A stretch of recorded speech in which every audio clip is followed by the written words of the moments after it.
آج کچھ اہم چیزیں آپ کے سامنے رکھنا چاہتا ہوں.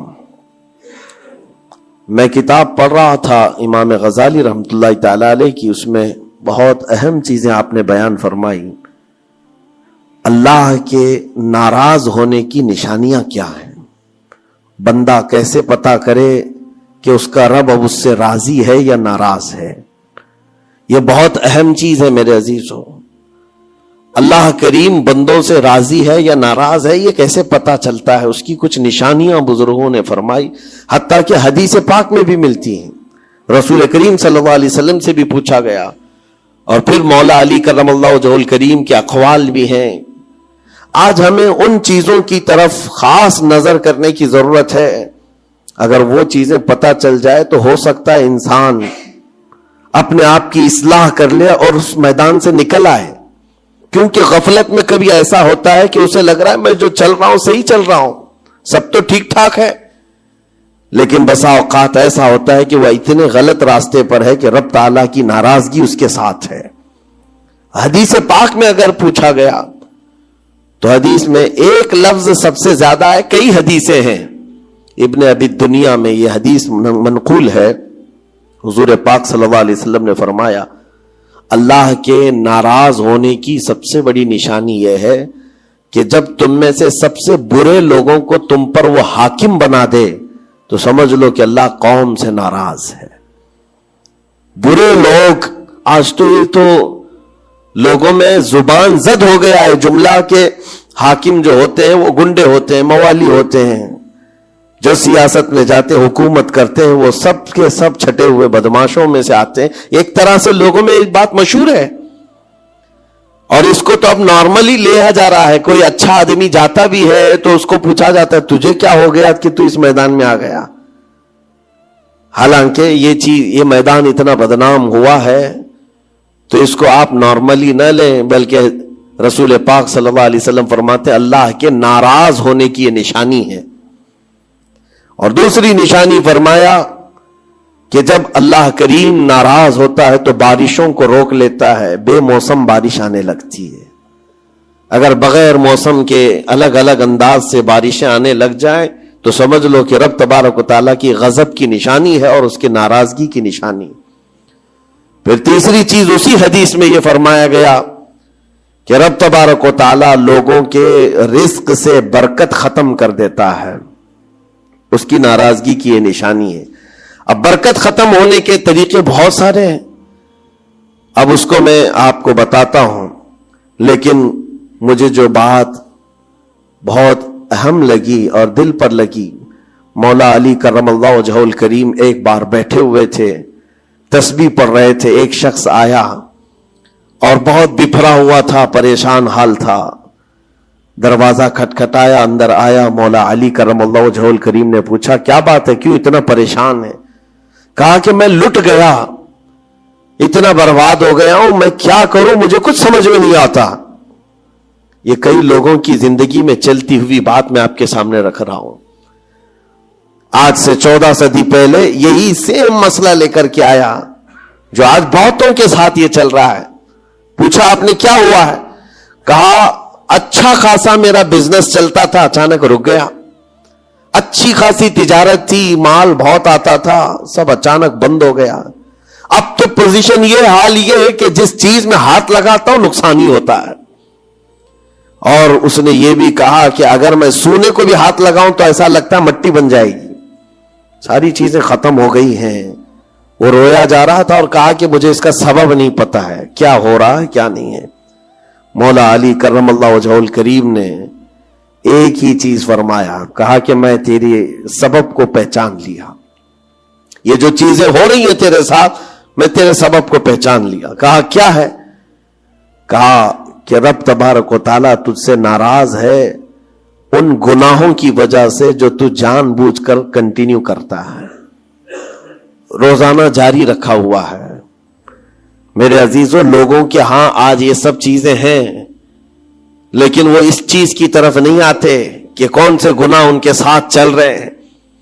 جب بندہ گناہوں پر مصر ہو جاتا ہے، اصرار کا مطلب کنٹینیو کر رہا ہے، تو یہ نشانی ہے خاص طور پر مولا علی کرم اللہ وجہہ الکریم نے فرمایا کہ اس کا رب اس سے ناراض ہے، اللہ ناراض ہے، اس کو توبہ کی توفیق نہیں مل رہی ہے، اس کو باز آنے کا موقع نہیں مل رہا ہے۔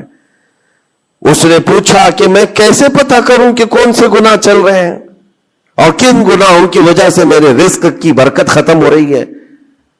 حضرت مولا علی کرم اللہ وجہہ الکریم نے فرمایا کہ تجھے پتہ ہے، احساس کرنا ہوگا، احتساب کرنا ہوگا، کچھ چیزیں ایسی ہیں جن کو تو روز کر رہا ہے، اگر فجر کی نماز کے لیے نہیں اٹھتا ہے، نماز نہیں ہوتی ہے تیری، تو یہ تو گناہ کبیرہ ہے، گناہ کبیرہ، یہ زنا سے بڑھ کر کے گناہ ہے نماز کا ترک کرنا۔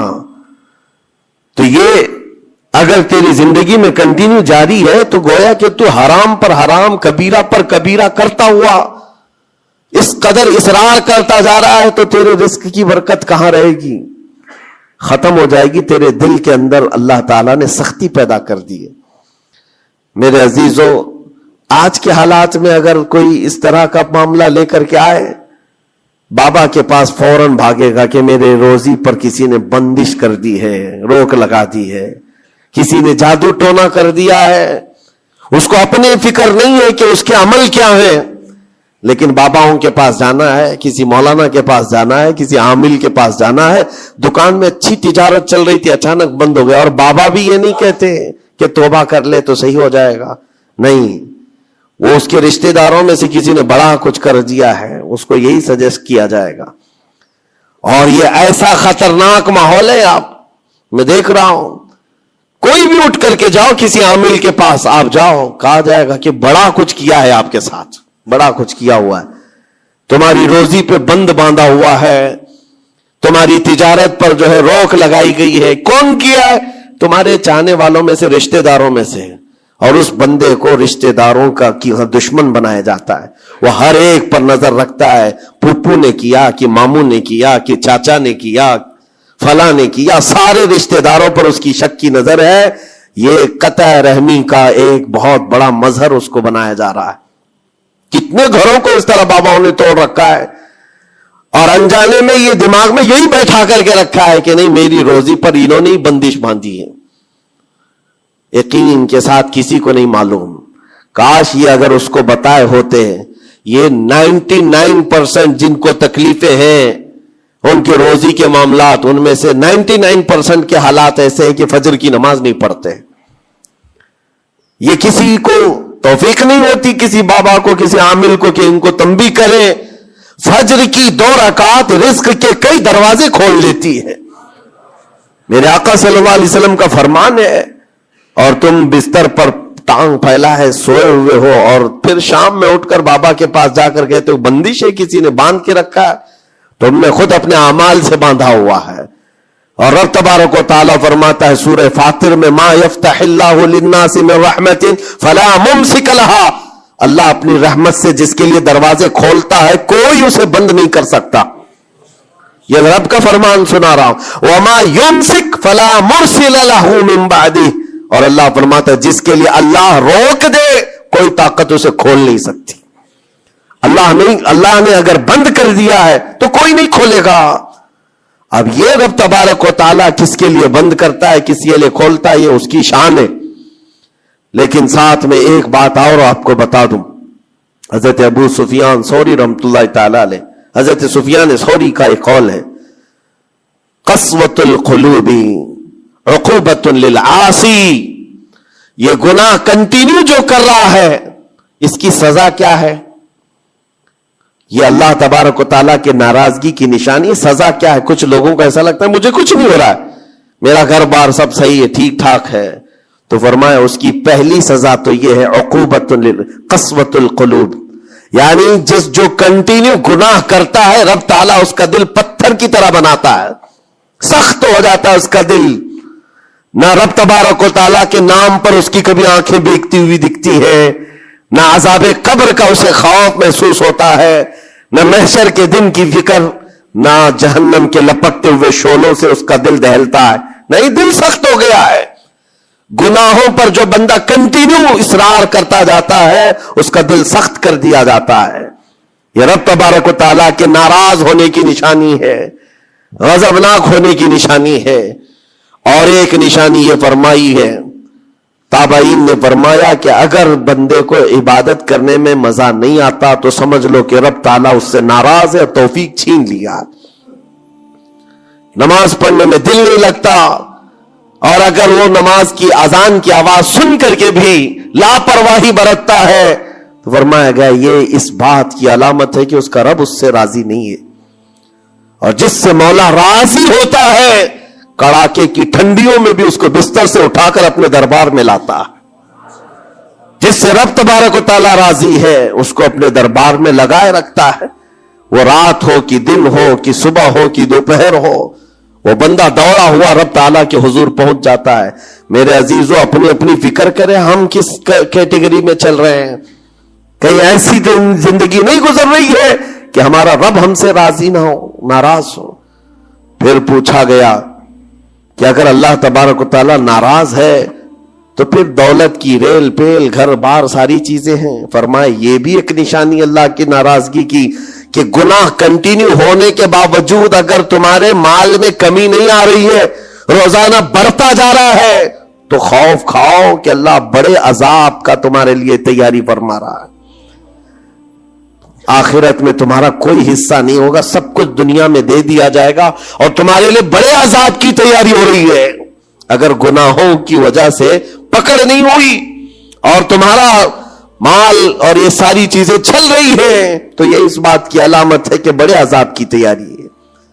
عزیزان گرامی وقار، کوئی اس بات کے لیے خوشحال ہو کر کے نہ رہ جائے کہ میرا تو کچھ نہیں ہے، سب کچھ اچھا چل رہا ہے، گناہ بھی کر رہا ہوں، جھوٹ بھی بول رہا ہوں، نعوذ باللہ من ذالک، آنکھیں بھی بدکاری کر رہی ہیں، کچھ تو زنا میں بھی ہیں، کچھ ڈکیت میں بھی ہیں، چوری میں ہیں، پتہ نہیں کیسی کیسی بلاؤں میں مبتلا ہیں، لیکن ان کا حال یہ ہے کہ نہیں ٹھیک ہے، دولت کی ریل پیل سب اچھا خاصا ہے، مال سب کچھ فراوانی ہے، تو یہ مت سمجھنا۔ قرآن کہتا ہے وَلَا يَحْسَبَنَّ الَّذِينَ يَبْخَلُونَ بِمَا آتَاهُمُ اللَّهُ مِنْ فَضْلِهِ، ایک جگہ وَلَا يَحْسَبَنَّ الَّذِينَ كَفَرُوا أَنَّمَا نُمْلِي لَهُمْ خَيْرٌ لِأَنفُسِهِمْ إِنَّمَا نُمْلِي لَهُمْ لِيَزْدَادُوا إِثْمًا وَلَهُمْ عَذَابٌ مُهِينٌ۔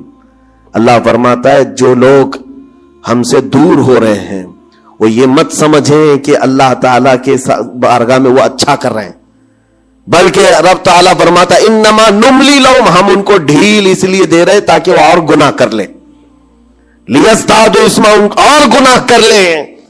پھر ایک دن اچانک دردناک ذلت والا عذاب ہوگا، ذلت والا عذاب ہوگا۔ قرآن پاک میں رب تعالیٰ فرماتا وَلَا تَكُونُوا كَالَّذِينَ نَسُوا اللَّهَ فَأَنسَاهُمْ أَنفُسَهُمْ، تم ان لوگوں کی طرح مت ہونا جو اللہ کو بھول گئے۔ جو عبادت سے دور ہوتا ہے یہ اللہ کے غضب کی نشانی ہے، اللہ اس سے ناراض ہے۔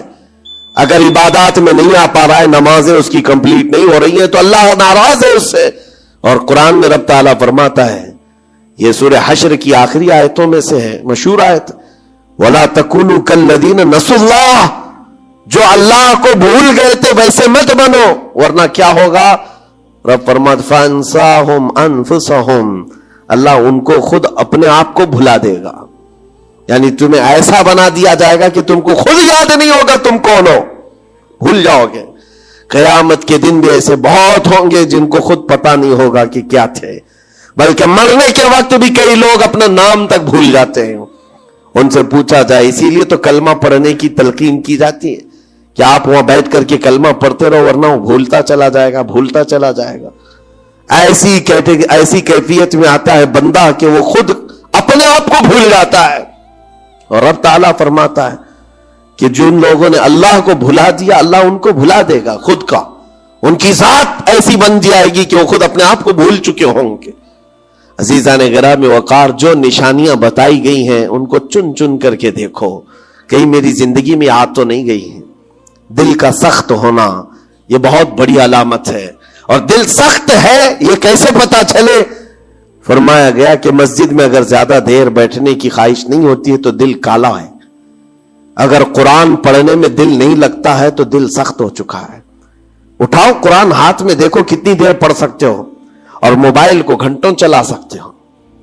موبائل کی اسکرین پر تم آنکھیں جمائے بیٹھے رہتے ہو، جبکہ اسی موبائل میں قرآن بھی ہے لیکن وہ کھلتا نہیں ہے.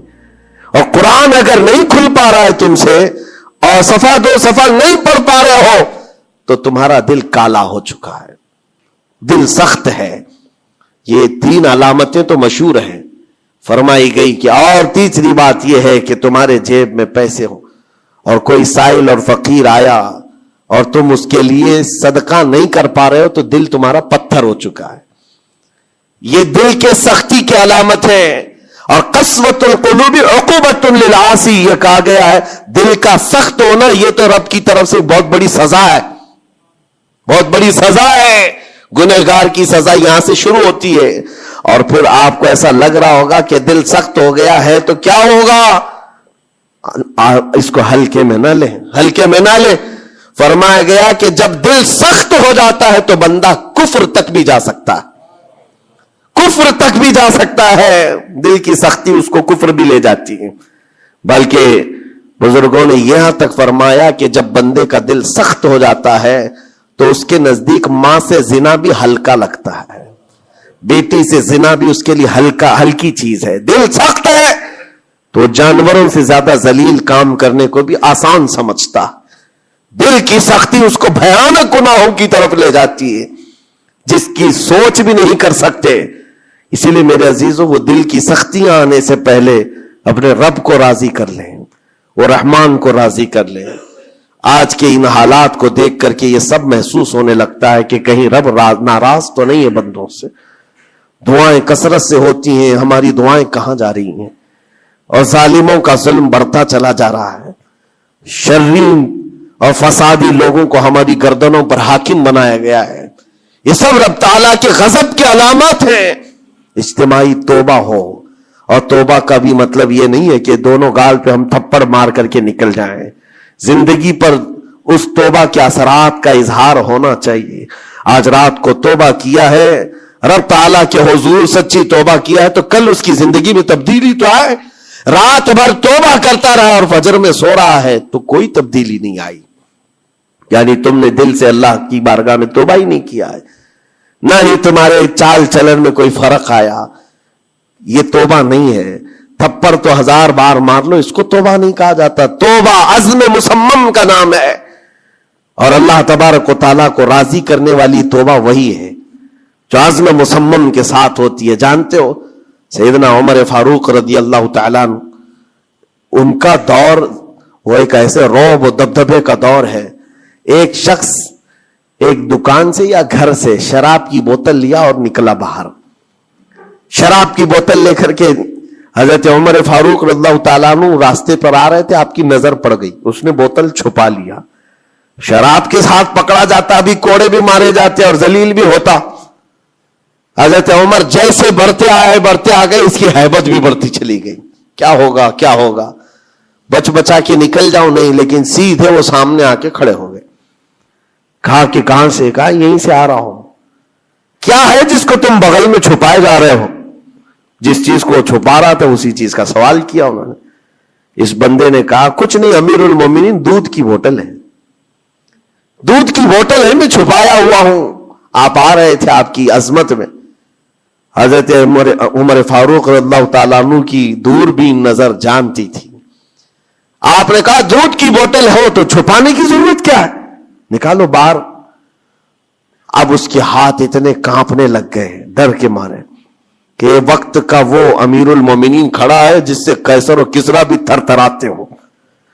اب ان کے سامنے کیا بہانہ کیا جا سکتا ہے؟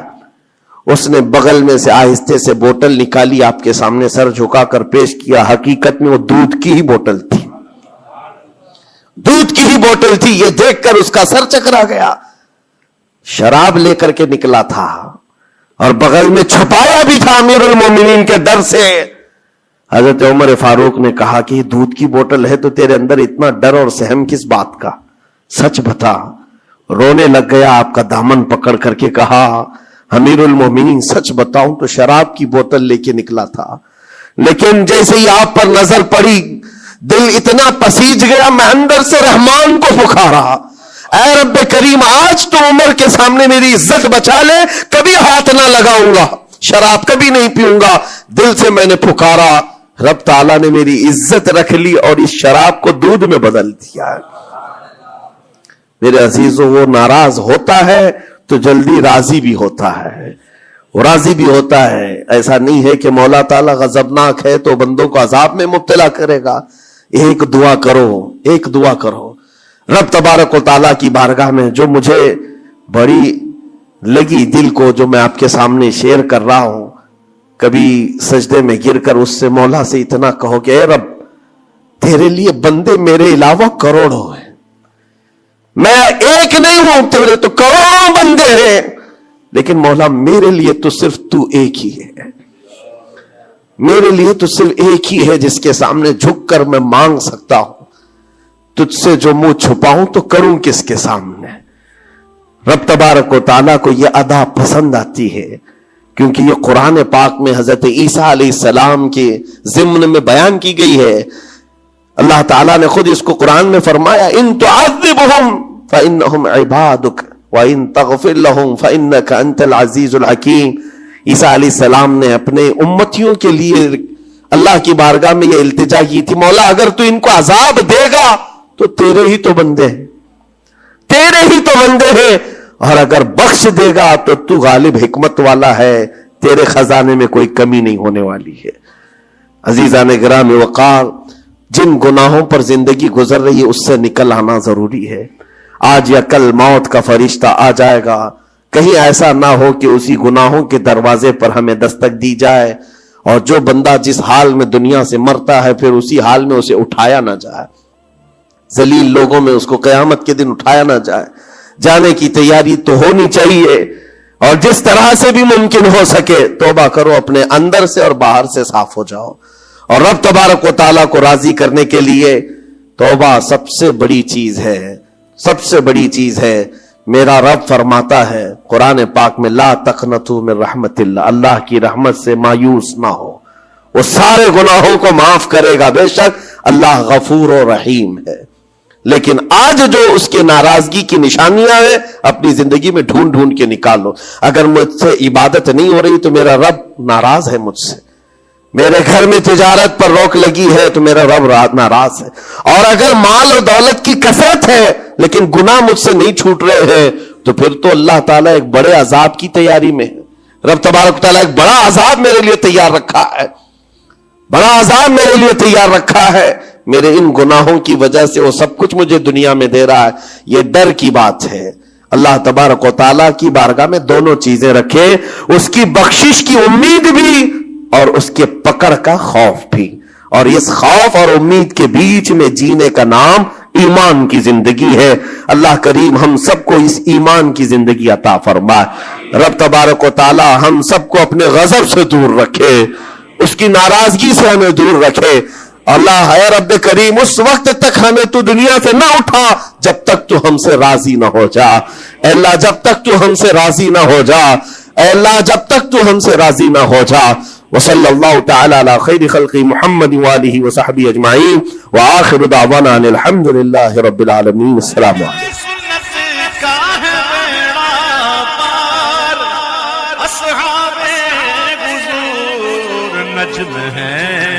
اور نہ ہے اطرت رسول